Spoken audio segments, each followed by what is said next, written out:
Hello students, welcome back to the channel.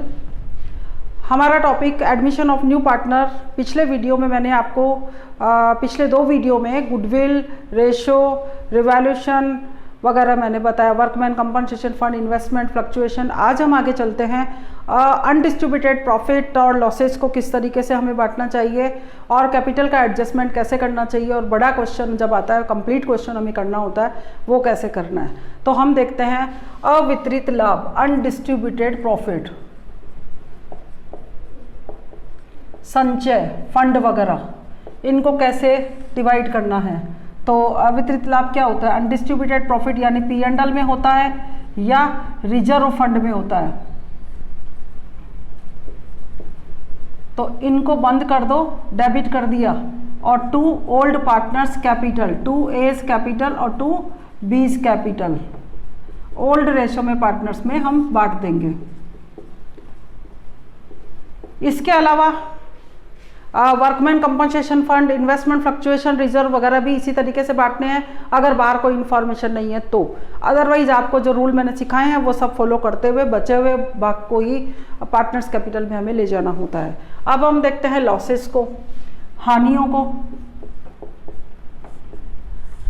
P&L होता है normally, तो ये एज कैपिटल, उसका डेबिट बैलेंस होता है, क्रेडिट कर दो। A's capital account debit, B's capital account debit to P&L। एक और एक्सपेंस आ जाता है कई बार, deferred revenue expenditure, old ratio में इनको भी बांट दिया जाता है। बिल्कुल इजी है ये, मैं बड़े क्वेश्चन जब हम करेंगे तब मैं फिर आपको दोबारा से बताती हूँ। अब हम लेते हैं एडजस्टमेंट ऑफ कैपिटल।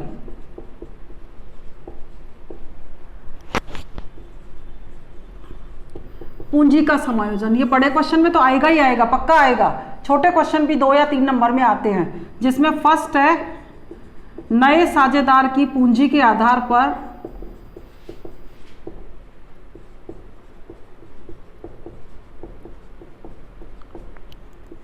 पुराने साझेदारों की पूंजी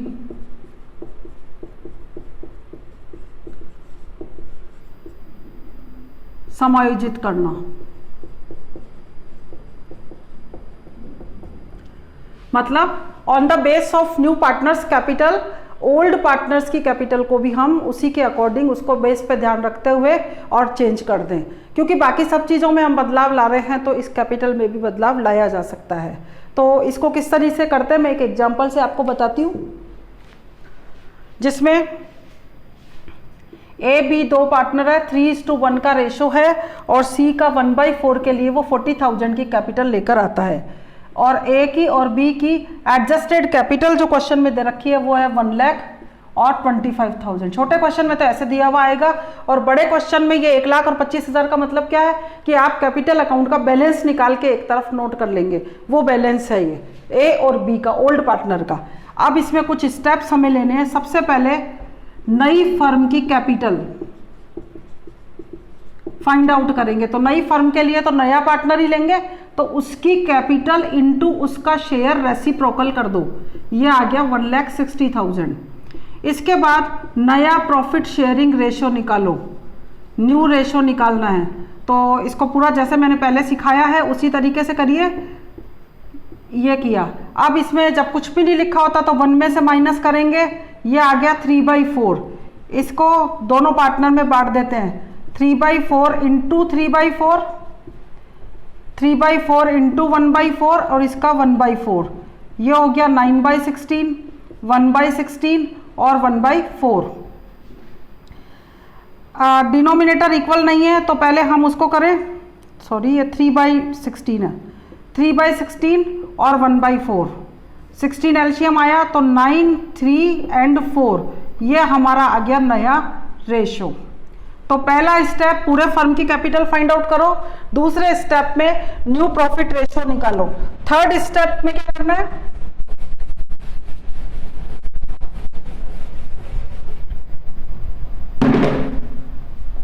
थर्ड स्टेप में इस टोटल कैपिटल, फर्म की कैपिटल को इस रेशो में, न्यू रेशो में हम डिवाइड कर देते हैं। तो 1,60,000 इंटू 9/16, 1,60,000 इंटू 3/16 और 1,60,000 इंटू 4/16। इनको सॉल्व कर लेते हैं। इसका आ रहा है 90,000, 30,000 और 40,000। सी का तो बराबर ही आता है नए पार्टनर का।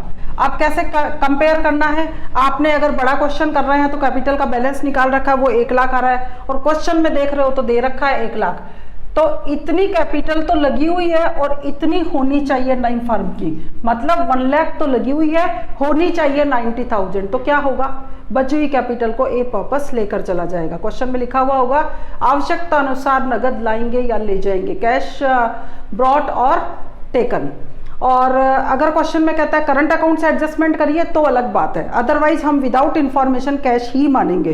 तो यहाँ पर क्या सिचुएशन बन रही है, 10,000 वो लेकर जाएगा, तो ए रिसीवर हुआ, एंट्री बनी A's capital account debit to cash. दूसरे वाले में उसकी कैपिटल लगी हुई है 25,000 जबकि होनी चाहिए 30,000, तो उसको 5,000 और लाके देना पड़ेगा, तो फर्म में पैसा आएगा, कैश डेबिट हो जाएगा, और गिवर कौन है, बी, तो cash account debit to B's capital 5,000। C की बराबर है इसलिए हम कुछ नहीं करेंगे। अब जब आप पार्टनर्स कैपिटल बना रहे होंगे वहां क्या कैसे करोगे इसको, सबसे पहले आप ये वर्किंग नोट में दिखा देंगे, नए फर्म की कैपिटल आपने निकाल ली, उसे पार्टनर्स कैपिटल में जाकर के टू एक लाइन खाली रख लें और टू बैलेंस सीडी लिख देना 90, 30 और 40। उसके बाद दोनों साइड का डिफरेंस निकालेंगे। अगर डिफरेंस डेबिट ज़्यादा है, क्रेडिट साइड में कम आ रहा है, तो वहाँ बाई कैश लिख करके डिफरेंस को लिख देंगे, जैसे कि ये 5,000, इसका मतलब हुआ उसे कैश ला कर देना पड़ेगा।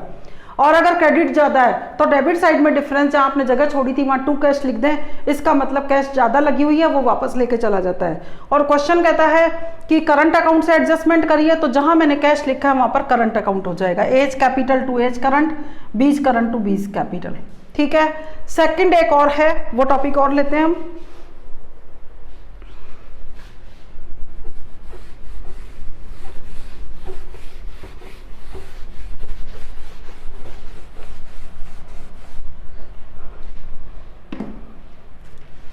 सेकंड टॉपिक,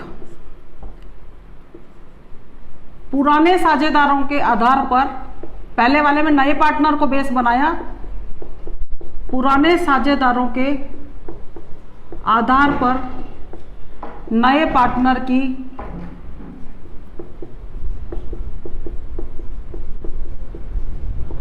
कैपिटल ज्ञात करना।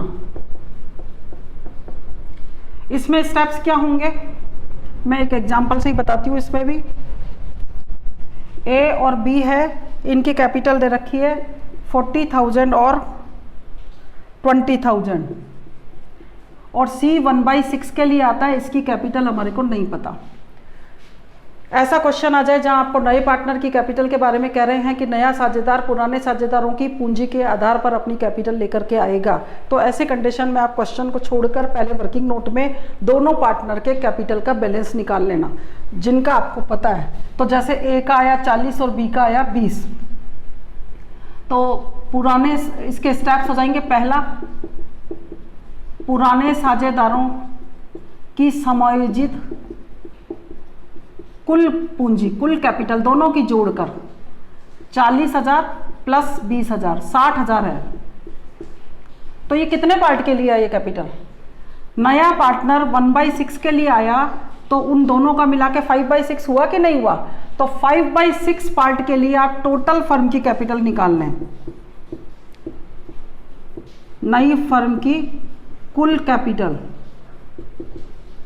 60,000 इंटू, फिर कुल कैपिटल में रेसिप्रोकल करना होता है 6/5, तो इससे फर्म की आ जाएगी 72,000 हुआ। ठीक है, अब नया पार्टनर कितनी लाएगा, नया साझेदार, नए साझेदार की कैपिटल, इस टोटल कैपिटल में उसका शेयर निकाल लो, 72,000 का 1/6, 72,000 का 1/6, 12,000। तो नए पार्टनर की कैपिटल हो जाएगी 12,000, जिसकी एंट्री क्या होगी, cash account debit to C's capital.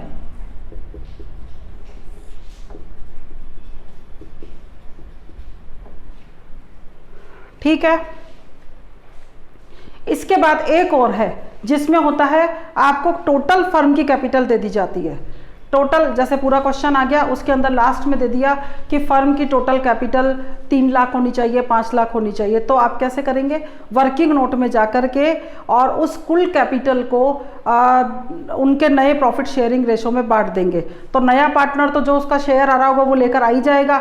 दोनों एडजस्टमेंट करने का मतलब एक साथ आ गए। तो cash account debit to capital, यानी उसका तो बाई कैश लिख दिया, बाकी दोनों का आप वापस वही डिफरेंस निकालेंगे और कम होगा तो बाई कैश लिख करके और उसकी कैपिटल और आएगी और टू कैश लिख लेंगे अगर ज़्यादा है तो, और उसे वो निकाल लेगा।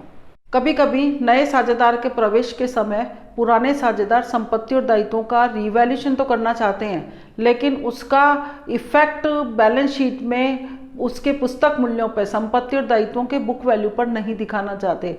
इसके लिए जो अकाउंट बनाया जाता है उस अकाउंट का नाम है मेमोरेंडम रिवैल्यूएशन अकाउंट।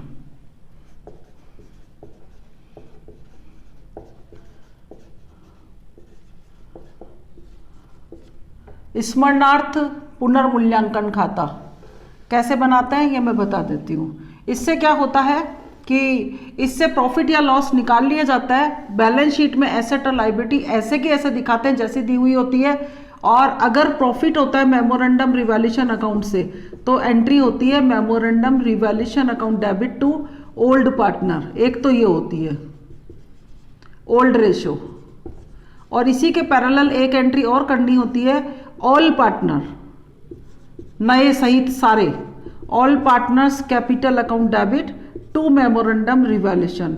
यहां पर न्यू रेशो लगता है। इससे एक दूसरे के इफेक्ट से ये रिवैल्यूएशन का प्रॉफिट यहीं खत्म हो जाएगी। इसकी सिंगल एंट्री भी की जा सकती है, all partners capital account debit to old partners capital.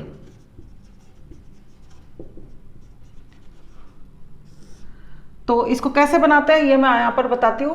Memorandum revaluation account आपने हेडिंग लगाया, लाइन क्या लिखी हुई होगी क्वेश्चन में, या तो कहेंगे सभी संपत्ति और दायित्वों को पुस्तक मूल्य पर दिखाने का निश्चय किया गया, यानी एसेट एंड लायबिलिटी को ओल्ड वैल्यूज पर ही बैलेंस शीट में दिखाने का डिसाइड किया गया, और या आपको कह देंगे कि मेमोरेंडम रिवैल्यूएशन अकाउंट बनाना है। तो ऐसे में आपको ये परफॉर्मा एंट्रीज पूछे तो भी सबसे पहले इसी अकाउंट को बनाना है, और यहाँ पर इसको लिखने के बाद में जैसे आप रिवैल्यूएशन अकाउंट बनाते हैं वैसे ही बना दीजिए। जैसे एसेट बढ़ गई तो आप बाई एसेट कर देंगे, घट गई तो टू एसेट्स कर देंगे, लायबिलिटी बढ़ी तो टू लायबिलिटी हो जाएगा, पुरानी एंट्रीज जो बताई है, और घट गई तो बाई लायबिलिटीज हो जाएगा। इसके बाद आगे यहाँ से बदलता है, यहाँ तक तो रिवैल्यूएशन जैसा ही किया, इसके बाद इसका डिफरेंस निकाला, अगर प्रॉफिट हुआ तो यहाँ लिखेंगे टू प्रॉफिट और इसकी टोटल बराबर कर देंगे। इसके बाद इसके नीचे यहाँ पर टू पार्टनर्स कैपिटल, मान लो जैसे 5,000 का प्रॉफिट आ रहा है तो 3:2 का रेशो है, तो 5,000 को या 6,000 का प्रॉफिट आ रहा है तो 3:2 का रेशो भी इसको बांट दिया ओल्ड रेशो के अंदर, यह हो जाएगा 3600 और 2400। और इसी को रिवर्स साइड में वापस से by partners capital account debit, by partners capital लिख के ABC, यहाँ पर नया रेशो मान लीजिए इक्वल है तो इस 6,000 को नए अनुपात में बांट देंगे। इससे एक दूसरे का असर खत्म हो गया। बैलेंस शीट में आप अपनी एसेट और लायबिलिटी जैसी दिखे पुरानी बैलेंस शीट में वैसे की वैसे लिखेंगे, और इससे एंट्री अगर बनानी पड़े तो क्या बनी, memorandum revaluation account debit to A और टू B 3600 एंड 2400 6000, और दूसरी क्या बनी ABC टू मेमोरेंडम रिवैल्यूएशन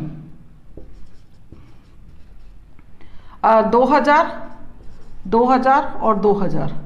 इसकी अगर सिंगल एंट्री करनी हो इसकी बजाय तो कैसे करेंगे, मेमोरेंडम रिवैल्यूएशन तो 6 से कट गया, ए का क्रेडिट बैलेंस है 3600, डेबिट है 2000, तो क्रेडिट बचा टू A 1600, बैलेंस निकालना है कुल मिला करके, और बी का 2400 क्रेडिट है और 2000 डेबिट है तो टू B क्रेडिट साइड में 400 रुपये बच रहे हैं, और C डेबिट है तो C को डेबिट कर दिया, C कैपिटल अकाउंट डेबिट 2000। इस तरीके से सिंगल एंट्री भी की जा सकती है। आप ऐसे करिए, कोई दिक्कत नहीं है। और पार्टनर्स कैपिटल अकाउंट बनाएंगे, वहां पर बाई मेमोरेंडम रिवैल्यूएशन हो जाएगा और ये टू मेमोरेंडम रिवैल्यूएशन हो जाएगा। बाकी सब जगह पे जैसे cash account, debit to capital, goodwill की एंट्रीज, ये सब आपको अपनी जगह पर रखना है। हाँ, जनरल रिजर्व और P&L आ जाए तो उसके अंदर भी आपको ये इसी तरीके से करना है, इस तरीके की एंट्री, सिंगल एंट्री जैसा, यानी गेनिंग टू सेक्रीफाइस जो मैंने बताया था गुडविल में, आप उसका नया रेशो निकाल लीजिए, फिर सेक्रीफाइस रेशो निकाल लीजिए, तो जो माइनस में आएगा वो डेबिट हो जाएगा और जो सिंपल आंसर है वो क्रेडिट हो जाएगा। तो ये है आपका मेमोरेंडम रिवैल्यूएशन अकाउंट। अब लास्ट में आपको बताती हूं कि बड़ा क्वेश्चन कैसे सॉल्व करना है।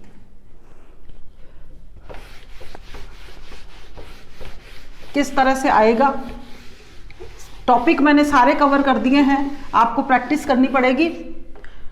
फिर भी अगर कभी डाउट अगर आपको आता है तो आप मुझसे फ़ोन नंबर दिए हुए होते हैं लास्ट में, वहाँ पर फ़ोन नंबर लेकर के आप मुझे कांटेक्ट कर सकते हैं।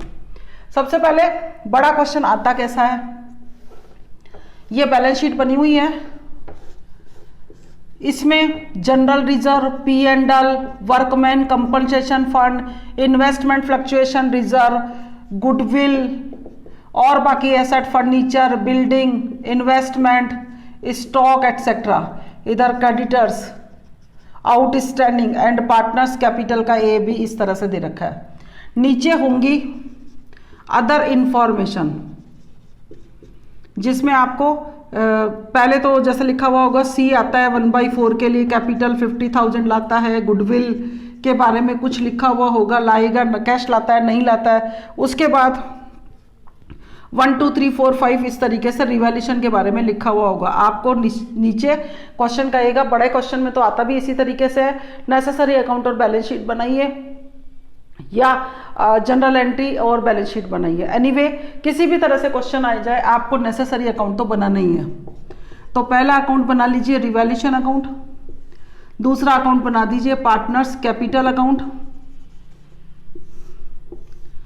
एक और अकाउंट बना दीजिए, छोटा अकाउंट बना लो कैश अकाउंट, और एक बनेगी बैलेंस शीट। अब तरीका क्या होगा यहाँ मैं ठीक से बता रही हूँ। सबसे पहले तो बैलेंस उतार लो कैपिटल अकाउंट का, सॉरी पार्टनर्स कैपिटल के कॉलम, हाँ सबसे पहले कैपिटल का बैलेंस उतार लिया, बाई बैलेंस BD जो भी दिया हुआ है, और कैश अकाउंट का बैलेंस उतार दिया। डेबिट बैलेंस होता है ये वाला, ये हमेशा क्रेडिट बैलेंस होता है, एसेट साइड डेबिट बैलेंस कहलाता है। तो कैश या बैंक दोनों में से कोई एक नाम होगा, आप उस नाम को उतार लीजिए। दोनों है तो आप दोनों के बैलेंस को नीचे उतार सकते हैं, टू बैलेंस BD कैश और बैंक के नाम से। अब आपको शुरू करना है कैसे, पढ़ा मैंने सारा दिया है, सब कुछ बताया है, रूल को फॉलो करते हुए आप करें। सबसे पहले मेरा जो तरीका है इसको बताने से एक फायदा आपको होगा कि कोई भी अकाउंट छूटेगा नहीं आपका। जैसे पहली एंट्री आपको लेनी है अवितरित लाभों की, जनरल रिजर्व, P&L एक्सेट्रा। तो बैलेंस शीट में देखें कि जनरल रिजर्व और P&L है क्या, अगर है तो एंट्री होती है general reserve account debit to partners capital. तो अब मैंने एंट्री बोली, आप चाहें तो कहीं पे लिखें, और नहीं तो इन चारों अकाउंट में से कौन सी जगह पर आएगा, लेजर पोस्टिंग सभी को आती होगी, तो ये आएगा पार्टनर्स कैपिटल में by general reserve, old ratio में बांट दिया। ऐसे ही अगर P&L है तो by P&L। Workman compensation, investment fluctuation reserve के नीचे एडमिशन, नीचे कुछ भी इंफॉर्मेशन नहीं है तो यहाँ पे ऐसी इसी तरीके से बांट देंगे।